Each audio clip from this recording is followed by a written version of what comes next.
Technology Committee held a hybrid meeting on September 30 to begin developing our work plan for 2022. We've had 2 subsequent meetings since that time to fine-tune the plan and information that I'm presenting today. Today's presentation was developed from an outline that the STC committee generated. That outline's included as an agenda brief, or within the agenda brief on pages 22 to 26. Regarding the agenda brief, just let me briefly draw your attention to the SCOP Priorities and Chair Initiatives document following the STC membership in the very brief summary of the committee's activities on page 23. The SCOP Priorities and Chair Initiatives are numbered. They're numbered for tracking purposes only. They do not imply that they are ranked by importance, so they're just numbered to keep this simple and straightforward so we can move through this. Let's go to the next slide, please. As a quick reminder, the STC is committed to promoting and enhancing science and technology in the land-grant university system. They assist SCOP to identify future direction and anticipate and respond to research needs and opportunities for funding. They're also assisting in linking science and technology programs to multi-state and national research initiatives. STC recommends how SCOP will respond to reports, recommendations, and planning documents from the national science community as well. Finally, they will provide guidance to SCOP strategic planning and priority setting. Next slide, please. Related to identifying future directions, as well as anticipating and responding to research needs, STC developed a science roadmap for food and agriculture. This 104-page document was subsequently distilled into 8 2-page message pieces that highlight the grand challenges included in the science roadmap. Really nice documents. To build on the tremendous efforts and utilize the great products of STC, we decided that we would start with the 2022 work plan and evaluate the grand challenges outlined in the SCOP Science Roadmap for Food and Agriculture. Our emphasis will be on needs and gaps identified in the grand challenges document, as well as overlaps with climate science among the research priorities that are identified within several grand challenges. The need to have updated information was ever more evident over the last couple of years. Therefore, we are interested in updating these national level success stories. We also believe it's important to create consistent messaging on a state-by-state level, including local information. Finally, we're recommending that NRSP1 Management Committee include hashtags in NIMS to enhance connectivity and linkages regarding how the multi-state committees are working on grand challenges. Let's go to the next slide, please. The overview of the SCOP grand challenges includes 6 gaps and needs. Consistent with linking science and technology programs to multi-state and national research initiatives in the spirit of SCOP priorities and the chair's initiatives, the STC decided to focus on 3 of these gaps and needs.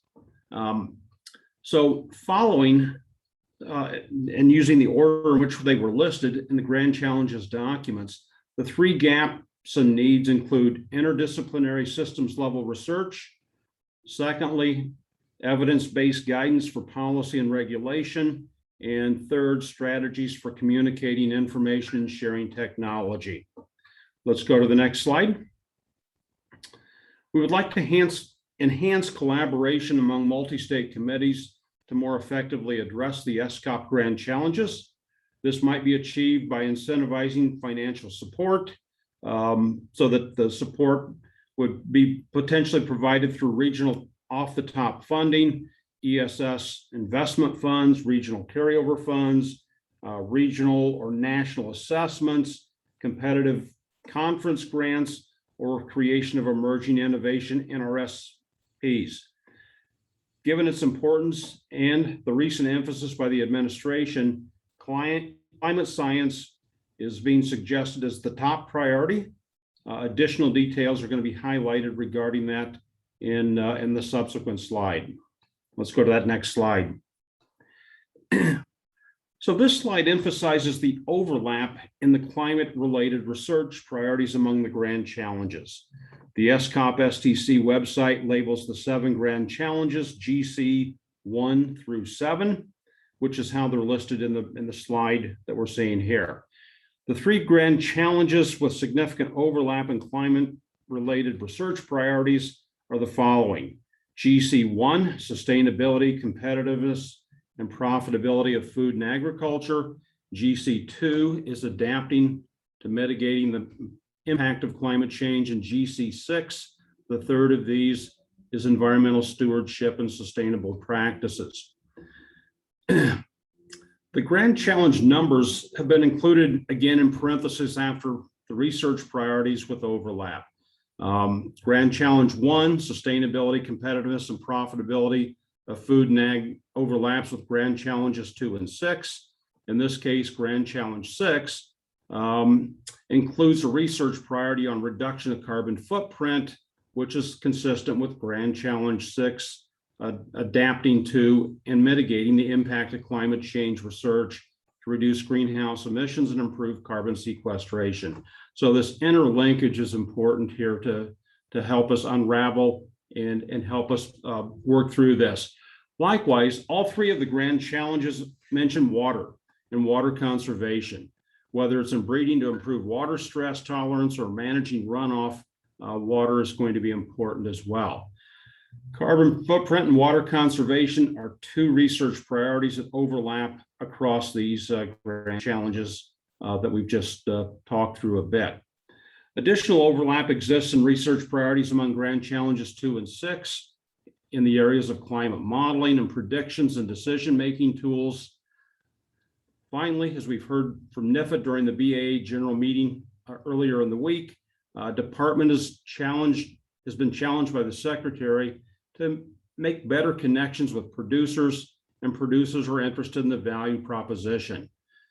Research priorities in Grand Challenge 1 to increase profitability and Grand Challenge 6 to assess value of ecosystem services will be increasingly important as we move forward.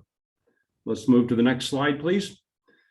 We have an opportunity, we had an opportunity in the meeting in California to spend some time with Director Castile, and had great conversations as a result of that. Dr. Castile made it really clear that the secretary makes policy and the secretary is in need of science to support policy. As coincidence would have it, we've identified evidence-based guidance for policy and regulation as one of the gaps and needs that we'll focus on this year.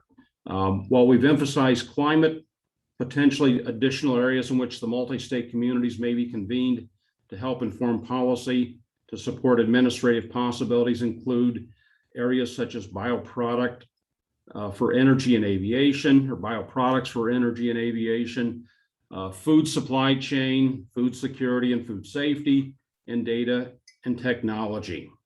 All certainly important areas in which we may contribute. Let's go to the next slide, please.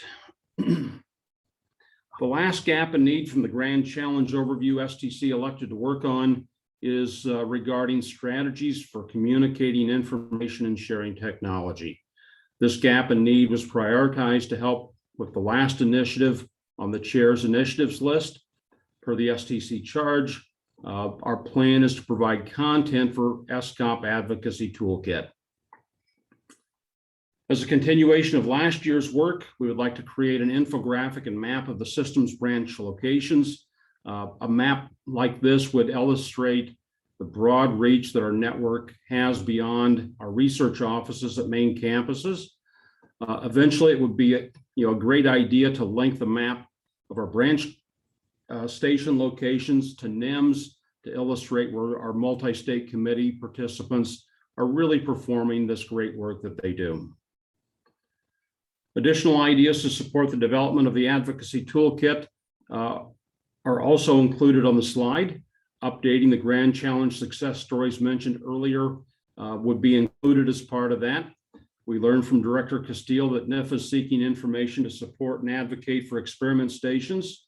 As appropriate, STC believes it would be quite important to bring in Karan Gala to help turn this conversation and help us determine a strategy and how to bring STC documents to life, since she works in the advocacy role with CARET and her wealth of experience in telling the story to elected officials. Finally, we acknowledge the need to engage the Communications and Marketing Committee and Andrea Putman regarding the creation of materials to help amplify our messages. Let's go to the next slide, please. Additional work to support the 2022 SCOP chair include partnership opportunities with ECOP and Extension. We focused on multi-state committees because that is a well-developed system that we can leverage. There are certainly many additional opportunities to work with ECOP on their program action teams or program implementation teams as well. So climate mitigation, resiliency, adaptation would be an obvious one, since both of the COPs are working in that space. Next slide, please. Additional work to support the 2022 SCOP chair includes liaisons from the 1994s, exploring opportunities within RCS and creating an Excellence in Research Award that would honor our outstanding research accomplishments of a researcher in each of our 5 regions. The current thought on this award is that the regions would go and provide AAAS membership and offer a monetary award to regional winners, and that we would look for support from ESS or potentially the NIFA grant that supports our teaching and extension awards, so that these are on par across these important mission areas within our institutions. Next slide, please.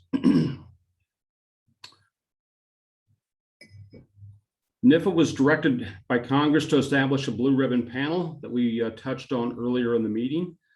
So subsequently, NIFA has contracted with National Academies of Sciences, Engineering, and Medicine to undertake an activity with a blue ribbon panel that will be identifying key factors for successful outcomes of coordinated and collaborative projects of colleges and universities in the land grant system, including historically Black colleges and universities and other institutions.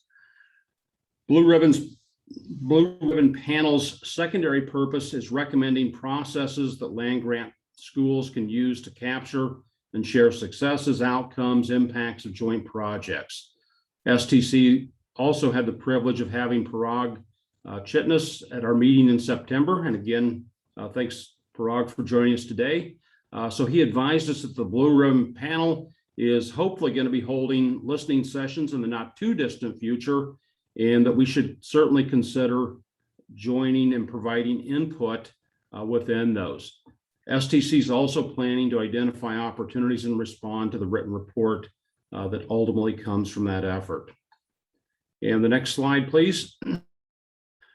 Among many other lessons, the pandemic has certainly taught us we need to be flexible and nimble to address emerging issues. And certainly that is something that the STC will be prepared to do this year. We've had good practice at that, and we'll continue in that tradition. And the next slide, it should be my last.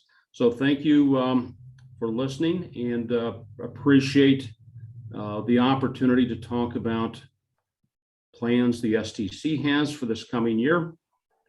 Certainly would welcome your feedback if we should have time.